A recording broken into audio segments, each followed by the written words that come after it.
of where you've been, what you've done, and what you have done to you. You are the part of the journey that God knew you were. This morning, let's give a God's house welcome to Miss Tina Konkin as she comes up here and speaks.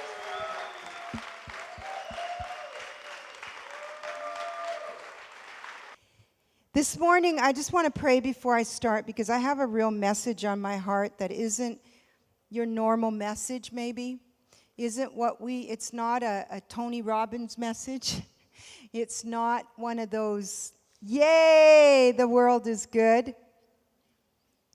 and everything in it is good. And although I believe that we get to live in this world for a reason, that's not my message today. If you think the reason is so that you can have a great life, so that your life will be trouble-free. That's not my message this morning. So I'm just going to pray before we start. Jesus, I thank you that no matter where we are, that we learn to be content. Lord, Habakkuk shares that if the fig tree does not blossom and there be no fruit on the vine, if the cattle is empty, if the stalls are empty, yet, my message today is yet will I rejoice in the world. Yet will I rejoice in the world, in the Lord. And so, Lord, I thank you for this going into our heart. Like Chris said, let it not be a song, let it not be a message, but let it be a time of worship. That we walk out these doors knowing, yet I will rejoice in the Lord. Amen. I believe that trouble is my friend. Okay. Now, where's my lady friend that just loves to amen everything? Where is she? There you are. Don't hide from me. Don't you hide from me, my friend. Okay, good. Now remember, I have rabbit trails. So when you speak out like that, I go chase you and I forget where I am. I'm sorry. But amen me every once in a while, okay? Okay. All right. I do. I'm a rabbit trail person. I don't think I have ADD, but I follow any sound anywhere, right? And if except for the whales. I don't see the whales, and that really bothers me. Everybody else sees the whales. I keep looking. I see nothing. All right, let me go. Trouble is my friend. And I'll tell you why. Because in John 16:33, Jesus says this, I have told you these things so that you may have peace. What did he tell us? What things did he tell us? And he continues to tell them. He says, in this world, you will have trouble. Okay? But take heart. I have overcome the world.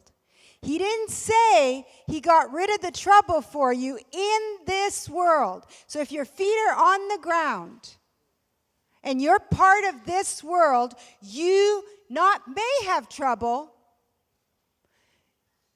you will have trouble. So every day I wake up and say, Lord, what's my trouble today? Because you are my peace. You are my peace. And you've overcome the trouble already. So, Lord, what's the trouble in the world today? Because if there's going to be trouble in the world, and you're in me with your peace, what have I got to give away to the trouble? What do I get to bring to the table of trouble? My daughter, my youngest one, she's 14 now, and she's known to many of you because her second family's right here, yes, and she's coming very soon. Came home from the second grade, and she had an announcement, and she said, Mom, Dad, My teacher said, and we're always thinking, oh, Jesus, what did her teacher say now? You know, because somehow the responsibility of whatever that teacher says falls on the parents. And she says, Mommy, the teacher said that if there's a problem, let me put it in my words, if there is trouble, there's always a solution. And that became around our house the very thing, anytime. If there is a problem, there is a solution.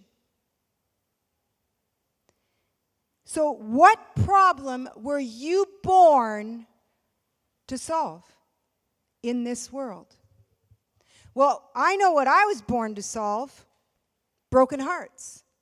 So I look for broken hearts everywhere I go. I look for parking lot fights and then hand them a card. Say, you know that there's a really good place where you can fix that. Honestly done that before. My husband and I were in a parking lot. This couple was going at it. She was slamming the door to the car, and she was going to take off without him in one car. And my husband just went walking up, said, hey, guess what we do? I did that just a few months ago at an airport. Old couple. She's not wanting to get on the plane. And so she's hiding her ID, literally hiding her ID, and said she forgot it at home. And her husband goes, you couldn't have forgot it at home. Get on that plane. We've got to get on that plane. They didn't get on the plane, and I'm watching, and I'm going, oh, this man's going to lose it. So I went and talked to the airline. I said, listen, I'm a counselor. Let me help him out. Let me see what I can do. Can you at least put him on the next flight? Next flight's not till the morning. I said, lady, have you got time? She waited until the doors were closed at the gate, 45 minutes before. She goes, oh, I found it. It's right here. But morning would work. And I'm just going like, what just happened? They had trouble. We were able to calm the situation. Security was coming because the man was losing it. But you see, I keep my eye out for trouble. I was able to be the peace in that storm because security said they were going to have to take him away. And I said, it's okay. Let me handle it. Give me 10 minutes before you take him away. Just give me 10 minutes. What trouble do you see and maybe turn your eye to? What if I were to tell, everybody's always, I notice in the church, you come to the altar and you raise your hands and God, what's my call? My call, my purpose, what's my purpose? How about your purpose is you see a broken heart and you be there? How about your purpose is at home? When there's trouble, you become the peace. If there's a solution, many of us think that those of us that are living on purpose are standing up here, or we're the pastor, or we're the worship leader. But let me tell you about this. What if you could believe? What if you could really believe that you were born to solve problems on this earth? That's your only purpose. Nothing else. Your purpose is to solve problems on this earth. If you're looking for God's will, could it be that the simple solution to God's will is look for a problem and solve it? What if it could just be that? Even if, think about this for a minute, even if you're an Uber Eats driver, do you have those? They deliver food. You have Uber? You have Uber. Well, in Southern California, we're one step ahead of you. We have Uber Eats drivers. In other words, you order your food and you send the Uber driver to pick it up and he brings it to your house. Right? Isn't that a good idea? Would that just be so good? Right. Well, you could start that business here. There's an increase idea. Who wants to be an Uber Eats driver? Anyways, doesn't matter. If you're an Uber Eats driver and you get up in the morning and say, while I'm delivering something today, maybe I can solve a problem. See, I can think of a little guy in the Bible his name was David. That's what he was, an Uber Eats driver, the very first one. He was going to go deliver lunch to his brothers. That's it, just a little boy. A little boy delivering lunch. And he saw a problem when he got there. He dropped the lunch and he goes, we got a giant problem going on here. And the next thing you know is the giant fell. He was just an Uber Eats driver, obeying his dad. That was it. He found a problem, he solved it. How about Noah? There was a big problem. People ate, drank, and thought they were merry. And he looked at his sons, he goes, God, we got a problem. My kids are going to end up like them if we don't do something about this problem. And he built the greatest houseboat ever built. Put his family on it and says, we're going on vacation from this place. He took care of his family. He saw a problem, went to God and said, let us build us a boat. They'd never even seen rain. Just an ordinary dad doing life. And looking out there and saying, not losing my kids to that. God, you better have a solution for this. To every problem, there's a solution. Or I could go on and on. What about Rahab? Rahab was a prostitute, turning tricks to provide for her family.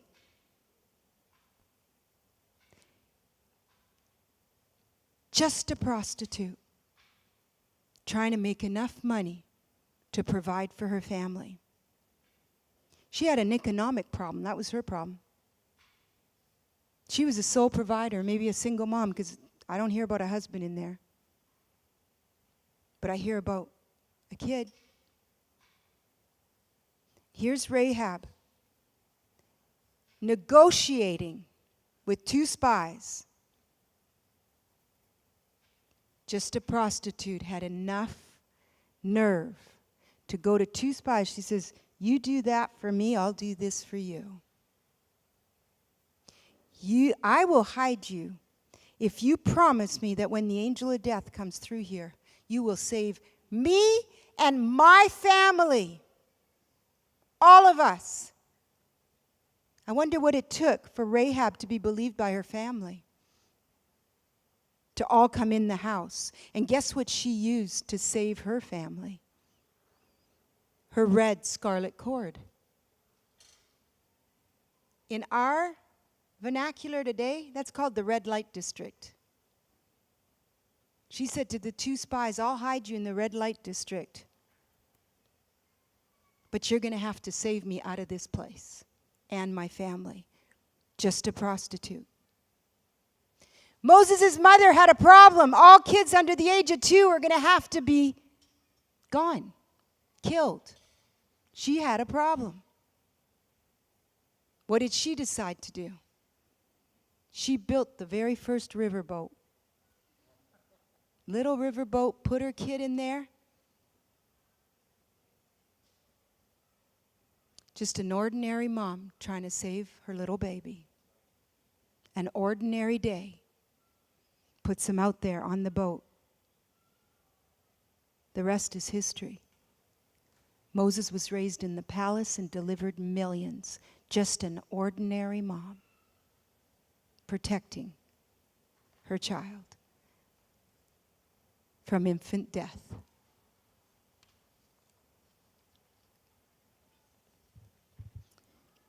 I can't go without sharing about Jesus and what he did. Because another little boy, I just love to talk about little kids. Because one little kid can make the difference if you'll train them. If you'll train them to see the need. If you train them to see problems. 2nd grade, Mom, every problem has a solution. That was good training. That was a good teacher. Don't try to hide the problem from them. Don't take the trouble away from them. Don't enable them to not have trouble. Train them to see the solution.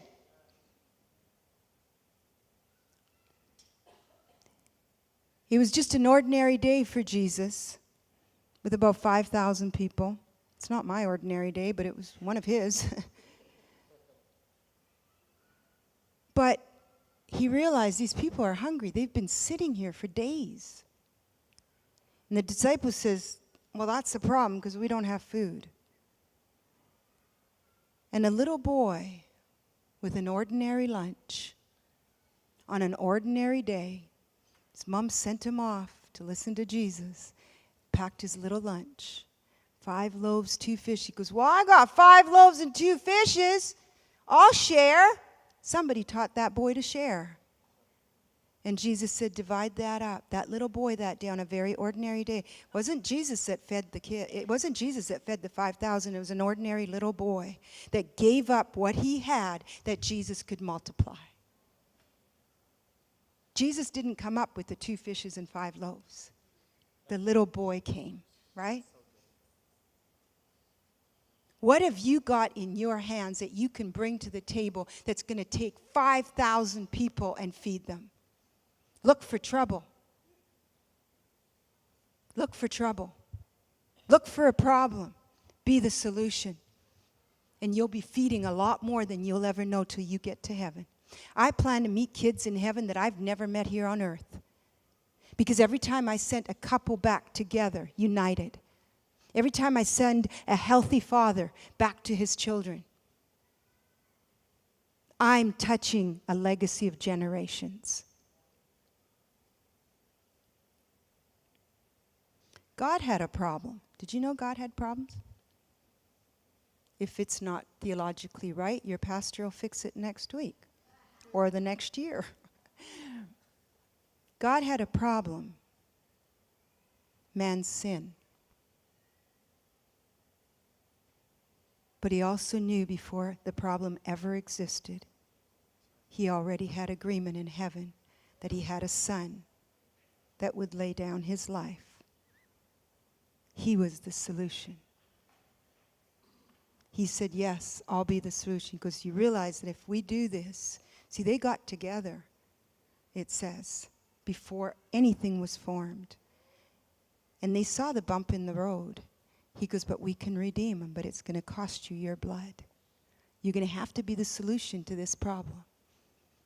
And Jesus, it says, laid down his life. So how do you get to be living in God's will today? Start your day the way my husband started every day after he was diagnosed with cancer. He would say, today is a good day because it's the day that the Lord has made. But today is a good day. And the I Get To legacy came out of what do I get to do today? What problem do I get to fix today? What heart do I get to touch today? Today is a good day. And now I wake up in the morning and I say, God, today's a good day and it's full of trouble. What do I get to do to fix it? Because that's why I was born. There's no other reason I have purpose here on this earth except to look for a problem and be the answer instead of be the problem. And I want to end my message with Ron's very favorite words, and I got to give him credit for it. He would say at every class, there's only 2 types of people in this world. One is, and you need to decide which one you are, because you're one of the 2. So one is the person that walks into a room and lights it up. They arrive and they light up the room. Everybody's excited that they just came in. The second type of person is the person that walks into a room. No, let me backtrack. The second person is the person that walks out of the room and lights up the room. You got it? Should I repeat it? The first person is the one that walks into the room and lights up the room. The second, and you're one of two, there's only two kinds, is the person that walks out of the room and lights up the room. Pastor Chris, thank you. Can you put up the social media slide? I just want to show you this, and I want as many of you to join as you can our social media so that you get the announcement. This is one of the greatest things. You see, I shared that when the affair happened in our marriage, it was the most devastating time of our lives. But today, I use it because the problem's out there. And so instead of being devastated, we took the time it took to heal. And now Focus on the Family has published the book, The Other Woman. They changed the name. How God used the other woman. The original name was God used what was the original? The Other Woman Saved My Marriage. And they wanted to change it a little bit. And so how God used the other woman. And part of making it a bestseller is I need your help. So if you'll go on our social media, the book comes out, it's launching in July, but never would I have believed that such a devastating problem God would use now to save hundreds upon hundreds of marriages, giving hope to those that are hopeless. And because of that decision, this is my family today. You can put the new family, not the old picture, but the new picture. That's my family today with 3 grandchildren and my 3 children because we chose to fix the problem, not run from it. Be a solution. To every problem, there is a solution. The affair is a problem, it is, but there's a solution to it in God's love.